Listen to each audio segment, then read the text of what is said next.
नमस्ते मेरे प्यारे विद्यार्थियों। स्वागत है आपका एक बार फिर से आपके अपने YouTube चैनल जितेंद्र खटनावले ऑफिशियल पर। तो प्यारे बच्चों, आज अपन करने वाले हैं उपचारात्मक शिक्षण कार्य पुस्तिका कक्षा 9 में से आकलन पत्र 2 का संपूर्ण सॉल्व। तो क्लास को पूरा वॉच करना है, अपने मित्रों के साथ में आपको ज़्यादा से ज़्यादा शेयर करना है। और यदि चैनल पर आप पहली बार हैं बच्चे, तो चैनल को सब्सक्राइब करेंगे, बेल आइकन प्रेस करेंगे ताकि नेक्स्ट वीडियो का नोटिफिकेशन जल्दी से आपको मिल सके। ठीक है, तो यहाँ पर दे रखा निर्देशांक ज्यामिति आकलन पत्र 2। ठीक है, तो इसका सोल्व अपन देखेंगे। वीडियो पसंद आए तो लाइक आपको 100% करना है। ओके, तो देखो भाई, यहाँ पर फर्स्ट क्वेश्चन दे रखा है आपको कि निर्देशांक -3, 4 कौन से चतुर्थांश में स्थित होगा। तो कौन से चतुर्थांश के अंदर स्थित होगा बच्चा? तो यहाँ पर होगा सेकंड चतुर्थांश। ठीक है, यहाँ पर आपको जो है बी ऑप्शन फिल करना है। ओके, अगला क्वेश्चन देखेंगे कि निर्देशांक 2, 3 में भुज एवं कोटि क्रमशः होंगे। यहाँ पर भुज एवं कोटि आपको बताना है। तो भुज तो होगा आपका 2 और कोटि होगा यहाँ पर 3। ठीक है, तो भुज आपका 2 होगा, कोटि यहाँ पर 3 होगा। तो कौन से ऑप्शन के अंदर है? आपके ऑप्शन ए के अंदर है, तो आप यहाँ पर ए फिल करोगे। ओके बेटा जी, आप देखो प्रश्न संख्या 3 है यहाँ पर कि 4, 3 की अक्ष से लंबवत दूरी कितनी होगी। बताओ भाई, एक्स अक्ष से लंबवत दूरी कितनी होगी? तो ये हो जाएगी 3 हो जाएगी। ठीक है, तो यहाँ पर आपको ऑप्शन सी भरना होगा। ओके बच्चे, क्वेश्चन नंबर 4 देखो कि निम्न में से कौन सा बिंदु वाई अक्ष पर स्थित है। बताना है आपको कि निम्न में से कौन सा बिंदु जो है यहाँ पर वाई अक्ष पर स्थित है। तो यहाँ पर हो जाएगा आपका बी ऑप्शन 0-3 होगा। ठीक है, 0-3 यानी कि बी ऑप्शन यहाँ पर आपको फिल करना है।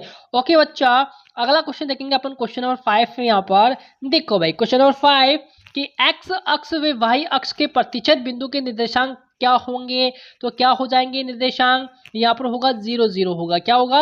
0-0 यहाँ पर निर्देशांक हो जाएंगे। विकल्प डी आपको यहाँ पर फिल करना है। ओके बच्चा, क्वेश्चन नंबर 6 देखेंगे कि बिंदु 4-0 कहाँ पर स्थित होगा। तो बिंदु 4-0 कहाँ पर स्थित होगा? ये आपका होगा एक्स अक्ष पर। किस पर होगा? एक्स अक्ष पर। तो आपको यहाँ पर बी फिल करना है और यहाँ पर आपको डी फिल करना ऊपर वाले के अंदर। ओके, तो बच्चे इस प्रकार से आप जो है फिल करेंगे। अब देखो क्वेश्चन नंबर आपका अगला है कि दिए गए ग्राफ को देखकर नीचे दिए गए प्रश्नों के उत्तर दीजिए। ठीक है, तो ग्राफ को देख करके आपको प्रश्नों के उत्तर यहाँ पर देना है बच्चा।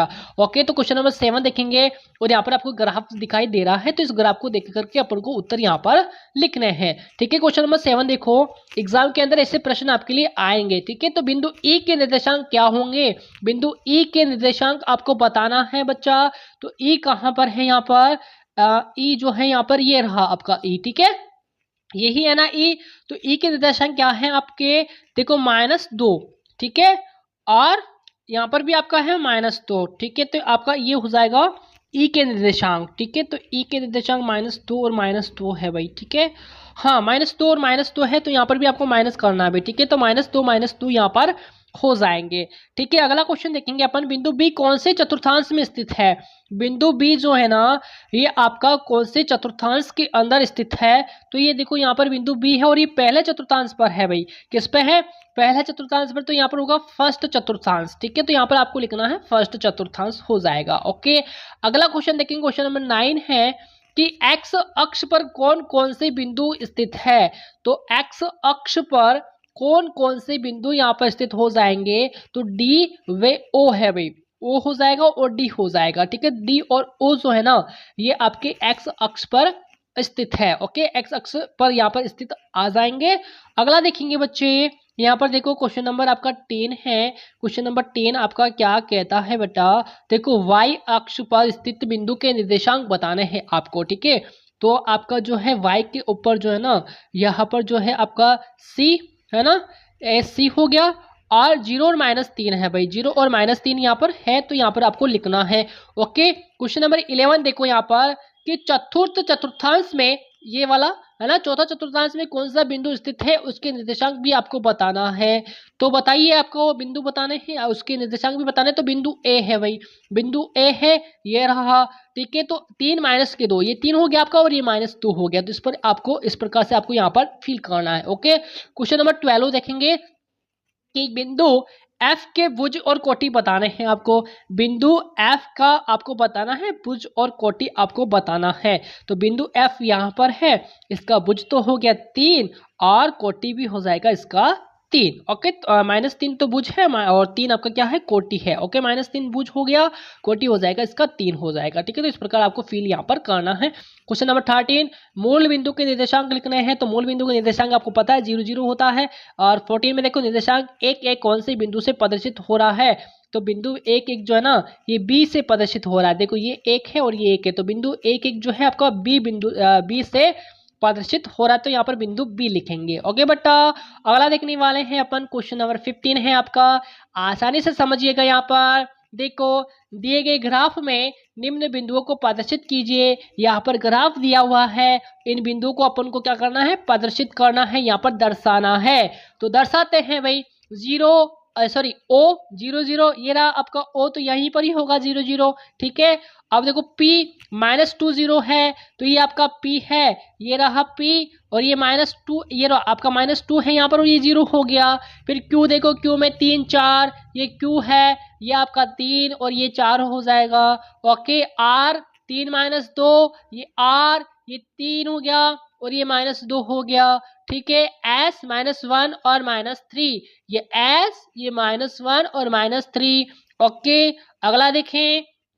देखो T 04, तो T कहाँ पर है बच्चे, T आपका यहाँ पर है। देखो T कहाँ पर है, T कहाँ पर चला गया भाई, T, ये रहा T है ना, ये T है आपका। तो 0, ये 0 है यहाँ पर, ये 4 हो गया।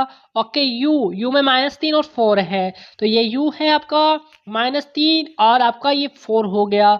ओके, V देखो 3 और 0, V में 3 और 0 है बच्चे, तो आपका V कहाँ पर है, V ये रहा आपका। ठीक है, V में आपका 3 हो गया और ये 0 हो जाएगा।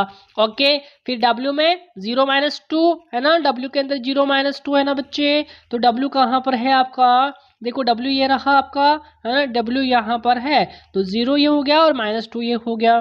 ठीक है, X में -2 और -2 है, ये X हो गया, ये -2 और ये आपका हो गया -2 यहाँ पर। ओके, तो इस प्रकार से आपको यहाँ पर फील करना था, दर्शाना था, भी प्रदर्शित करना था। ठीक है, अगला क्वेश्चन देखो कि रिक्त स्थानों की पूर्ति करो, दिए गए उत्तरों में से चुनना है अपन को। ठीक है, यहाँ पर देखो ये उत्तर यहाँ पर दिए हुए हैं, तो इनको उत्तरों में से अपन को चुनना है। भुज कोटि है, क्षैतिज अक्ष, ऊर्ध्वाधर अक्ष है ना, एक्स अक्ष, वाई अक्ष है ना, तो मूल और शून्य, तो ये उत्तर यहाँ पर दिए हुए हैं, तो इन उत्तरों में से अपन को चुनकर यहाँ पर सही उत्तर लिखना है भाई। ठीक है, तो रिक्त स्थानों की पूर्ति कर लेते हैं। तो देखो यहाँ पर 16 क्वेश्चन है ना, 16वां क्वेश्चन है कि बिंदु -4 -3 में -3 को अपन क्या कहेंगे, तो 3 को तो अपन क्या कहेंगे, कोटि कहेंगे भाई, क्या कहेंगे, कोटि कहेंगे।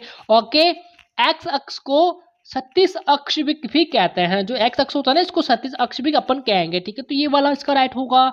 बिंदु 1 4 की कोटि 4 है। ठीक है, ऊर्ध्वाधर अक्ष में y अक्ष कहते हैं, बिंदु 0 0 को मूल बिंदु कहते हैं, जो 0 0 होता है ना बिंदु, उसको अपन मूल बिंदु कहेंगे भाई। ठीक है, और यहाँ पर देखो बिंदु 1 4 की कोटि 4 हुआ ना, यहाँ पर जैसे देखो यहाँ पर -3 -4 और -3 में -3 कोटि था, तो यहाँ पर भी 4 यहाँ पर कोटि हो जाएगा। ठीक है, तो इस प्रकार से जो है बच्चा यहाँ पर फील करना है। तो ये डन होता है आपका आकलन पत्र 2 है ना, आकलन पत्र 2 ही है ना भाई। हाँ, आकलन पत्र 2 जो है आपका यहाँ पर डन होता है। आई होप क्लास पसंद आई होगी। क्लास पसंद आई है तो बच्चे लाइक करके जाना है, आपको बिना कहे लाइक कर दिया करो। ठीक है, और चैनल पर यदि आप पहली बार आए हो तो चैनल को सब्सक्राइब करके जाना है, एंड चैनल को सब्सक्राइब करने के बाद में बेल आइकन प्रेस भी करना, ताकि नेक्स्ट वीडियो का नोटिफिकेशन जल्दी से आपको मिल सके। तो मिलेंगे अपन नेक्स्ट कार्यपत्रकों के सॉल्यूशन के साथ। ओके, तब तक के लिए नमस्कार, जय हिंद, जय भारत।